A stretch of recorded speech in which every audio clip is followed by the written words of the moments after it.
On a été engagé dans un premier temps sur le même feu que le premier détachement, à savoir le 373, puisque les Canadiens raisonnent par numéro de feu. On a donc complété le travail qui avait été fait par nos prédécesseurs en traitant les lisières, des reprises de feu, des points chauds, feu qui a parcouru une superficie de 27 000 hectares. Ça a été un travail de longue haleine parce qu'effectivement on se levait généralement très tôt à l'issue des reconnaissances qui avaient été faites par les experts drones.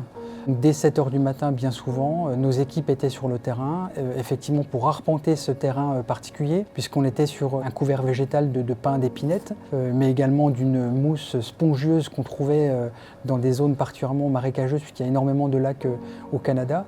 Donc c'était effectivement un investissement, un engagement de longue haleine pour nos personnels, qui se poursuivait généralement jusqu'à 17 h. Sachant que nous finissions après des bonnes journées de 10-12 heures relativement tôt pour le reconditionnement du matériel, briefer les équipes le soir en vue d'un réengagement tôt le matin.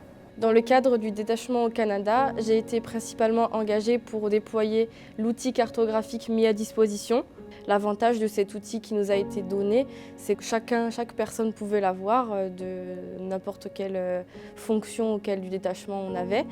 Et ce qui nous permettait aussi de pouvoir apporter des modifications dessus et de travailler en collaboratif. La veille, nous mettions les points justement à traiter pour le lendemain. Ça nous permettait d'anticiper sur l'établissement opérationnel à avoir. Cette application, elle était utilisable hors ligne.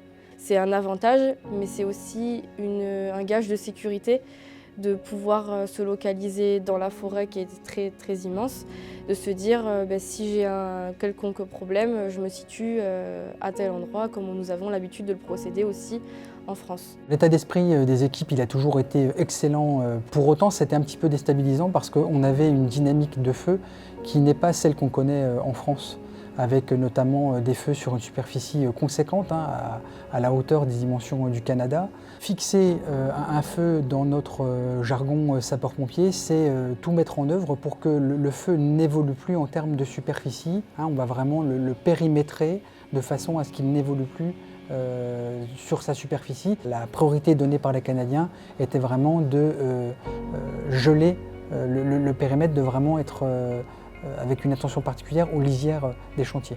La particularité de ce deuxième détachement, c'est qu'on aura pu porter à notre crédit finalement d'avoir fixé 3 feux, le 373 sur le camp de Pascagama, le 279 sur le camp Claverie et enfin le 274 sur le camp Windfall. C'est un grand honneur d'avoir été engagé en renfort de nos cousins québécois, de nos collègues canadiens, au regard de ces feux conséquents qu'ils ont pu subir, parce que ça en dit long sur la relation franco-canadienne. Moi, ce que je retiens, c'est l'immensité des chantiers.